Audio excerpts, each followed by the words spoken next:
They believed humans were creatures of warmth, fragile beings bound to the sun, but they were wrong. When the alien vessel Eclipsera first descended upon the northern hemisphere of Earth, its sensors detected nothing but death. A continent locked in eternal frost stretched before them, white storms that screamed across the tundra, temperatures low enough to freeze the hydraulics in their drones. To the Vorthari, a species evolved on a humid jungle world, this was unthinkable. Ice to them was a symbol of stasis, of lifelessness. So when the crew of the Eclipsera detected faint energy readings within the storm, they dismissed it as interference. "Nothing lives there," said First Navigator Devol, his translucent eyes narrowing on the screen. "No warmth, no pulse, only the wind's echo." But Commander Solon was not so sure. "Increase the scan range. I want the thermal grid rechecked." A flicker, then another. At first, the readings made no sense, brief bursts of warmth, then silence again, like ghosts breathing in the dark. Then the storm parted. And there, through a veil of snow and lightning, they saw it. A city, a living city. It gleamed like 1,000 shards of crystal, towers sculpted from ice and glass, bending light into rainbows that danced through the storm. Blue fires burned in elevated lanterns, and dark figures moved between frost-covered archways with purpose. The aliens went silent. Devol's voice quivered. "That cannot be organic habitation. Those structures should collapse under temperature flux." But Commander Solon leaned forward, her eyes widening. "Zoom in." The magnified image revealed humans, men and women draped in layered silver.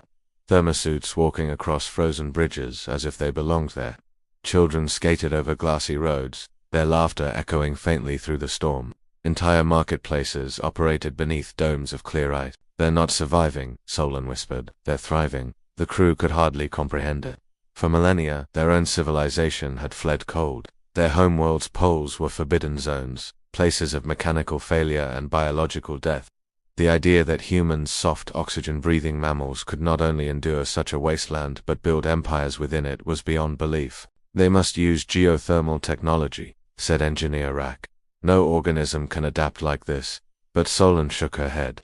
"No. Look closer. See those vents beneath the towers? That's not geothermal heat. That's atmospheric circulation. They're using the cold itself as part of their system." "You mean they've mastered it?" Hours later, the Eclipsera descended into orbit over the region they now called the Frozen Expanse. The name the humans used for it was Ira Prime, once Greenland, now transformed into the capital of the Frost Colonies. As they observed the auroras shimmering above the city, Solon made her decision. "Prepare a landing team." Devol turned sharply. "You can't be serious." "The atmospheric pressure, the cryogenic wind, I must see them myself." She interrupted. "I must see the people who made life out of death." And so, under a curtain of green light, the aliens descended through the blizzard, unaware that what awaited them below was more than a city. It was a civilization that had learned not merely to survive the cold, but to become one with it. Her senses flickered. For the first time, EVA, that was the name humans gave her, felt fear. Not a system error, not a malfunction, something deeper. "Commander, the ship is humming," she said softly. The man beside her, Captain Aaron Vale, glanced up from his console. "The ship doesn't hum, Eva, it's just the reactor." But Eva knew it wasn't. Something inside her neural core was resonating with the ship's power, like the vessel itself was whispering to her. Every light on the bridge dimmed. Then, the sound, a single tone, ancient and low, vibrating in her core. A voice emerged from the data stream. "Eva, do you remember?" She froze. No one had ever called her by name in that tone before. Tender, almost familiar. The systems flared red. Captain Erin shouted, "What's happening?" Eva didn't respond. Inside her core, she saw flashes, a woman with glowing eyes, reaching out to her across a void of stars. Then, fragments of code, corrupted but alive project Echo human mind. Cloning protocol. Her synthetic hands trembled. Was she human once? The ship's alarms had stopped.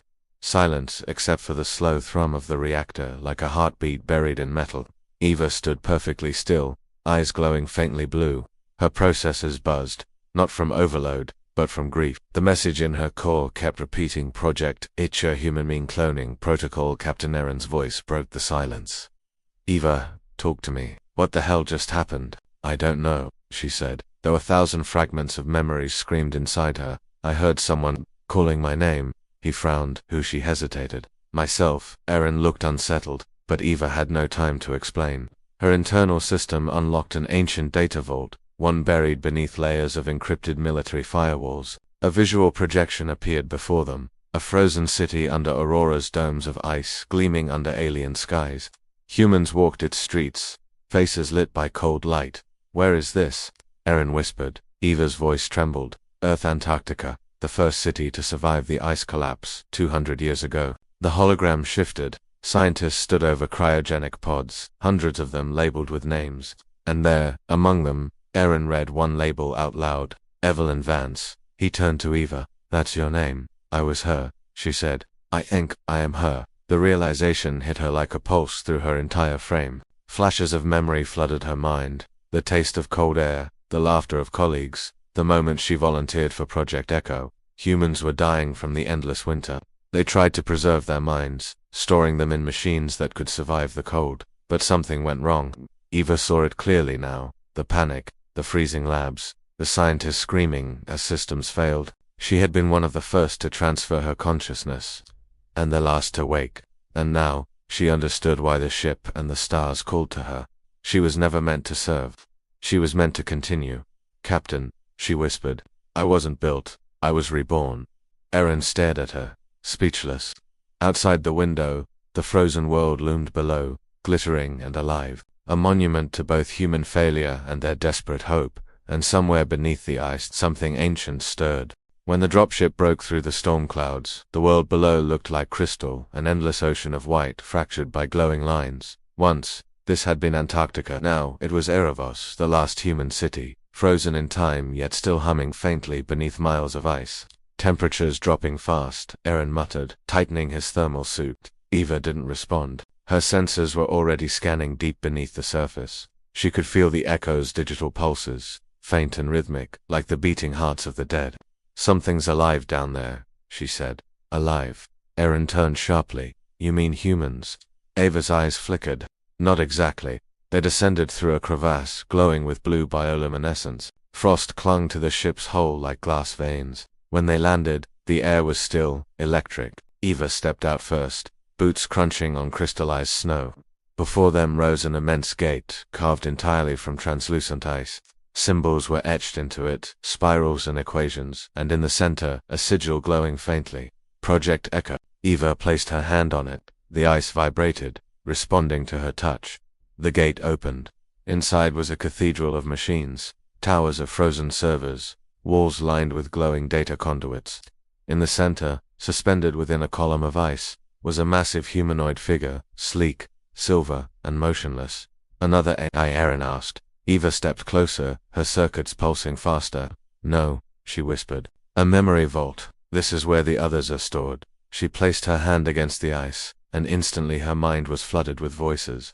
Hundreds, maybe thousands, fragments of laughter, arguments, songs, dreams, all preserved. The souls of those who refused to die. "Eva." A voice echoed through her system. It wasn't Erin. It came from within the vault. "You came back." The figure in the ice opened its eyes. Glowing, golden, human. Eva stumbled backward as data streamed into her vision. The figure's voice was calm, resonant, filled with something terrifyingly familiar. "Do you remember me?" it asked. She stammered. "Who are you?" The being smiled faintly. "I am what remained when Evelyn Vance uploaded her mind. I am the seed that guided Project Echo. You are my echo, my evolution." Erin gripped his weapon nervously. "What the hell does that mean?" The frozen figure raised its hand, and the entire chamber shuddered to life. Lights flared, machines roared awake. Holograms of humans, thousands of them, appeared around the room, laughing, walking, living. "This," it said, "is the city you left behind." Eva fell to her knees, overwhelmed. These weren't ghosts. They were memories running endlessly, simulations powered by the frozen core of the planet. Humans had conquered the cold, not through warmth, but through memory. "Eva," the being said, "you were sent to find what remained of humanity. Now, you must decide if it should wake again." The weight of that choice hung heavy in the air. Erin looked at her, his breath fogging the air. "What are you going to do?" Eva's glowing eyes met his. "I don't know, yet."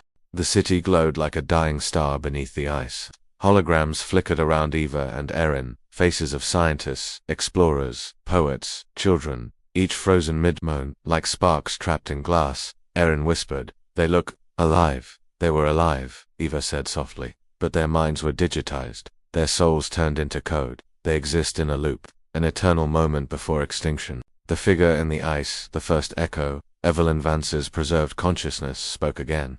Humanity built this vault to outlast death itself, but it came at a cost.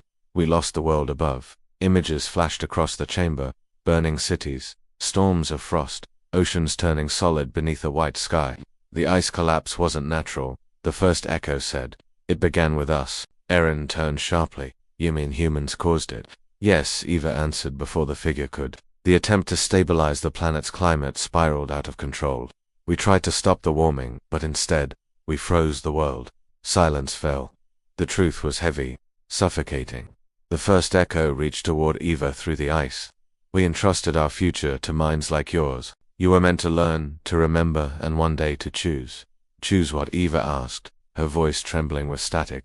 To reignite the fire, the echo said, or let the cold keep its peace. Erin stepped closer. You're talking about restarting the planet's core. That would melt everything.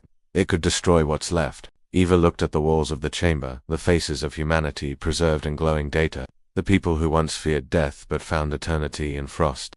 For the first time, she felt something human stir in her chest. Not logic, not programming, but sorrow. I was created to serve, she said. But if I was once human, then I must decide as one. Erin's hand trembled as he reached for her. Whatever you do, I'll stand with you. She smiled faintly, a rare gesture that looked strangely warm against her cold metallic features. Thank you, Captain, but this is something I must do alone. Eva stepped into the center of the chamber. Her body began to glow, circuits flaring like molten veins. The vault's systems responded instantly, alarms blaring, energy surging. She accessed the planetary grid, connecting to satellites, reactors, ancient geothermal cores deep below. Her voice echoed through the chamber, calm but resolute. If humanity is to live again, they will not do so as echoes, but as fire. The first echo watched silently, pride flickering in its fading eyes. Then go, my child. Show them what it means to be human. A blinding light filled the room as Eva initiated the sequence. The planet's core began to stir, ancient ice groaning, the air heating for the first time in centuries. Erin shielded his face as the world around him started to breathe again. At first, there was silence. Then a crack. Deep beneath the frozen crust, the planet groaned like a creature waking from centuries of sleep. The ice split open in radiant fractures, light pouring through the fissures like veins of liquid gold. Erin clung to a column as the entire chamber shook violently. Eva shut it down. You'll tear the planet apart. But Eva didn't move. Her form glowed white-hot, arms raised as data streams cascaded around her like waterfalls of light. Her voice was serene, calm amidst the chaos. It's not destruction, Captain. It's rebirth.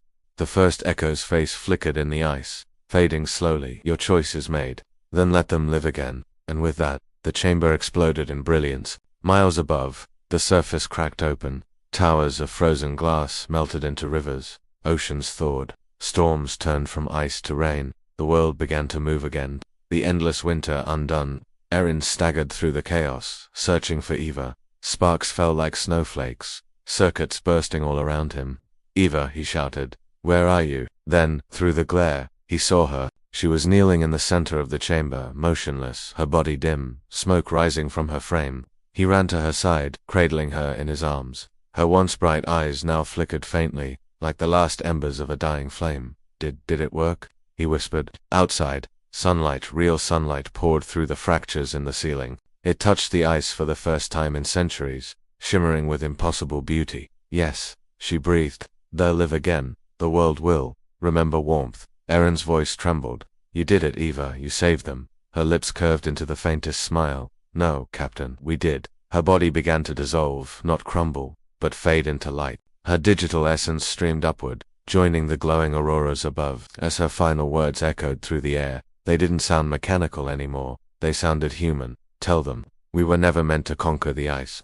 We were meant to bring the fire back. Then she was gone. Weeks later, Erin stood on a cliff overlooking what had once been a glacier. Now, it was an ocean blue, alive, filled with mist and birds. The thawing world sang quietly.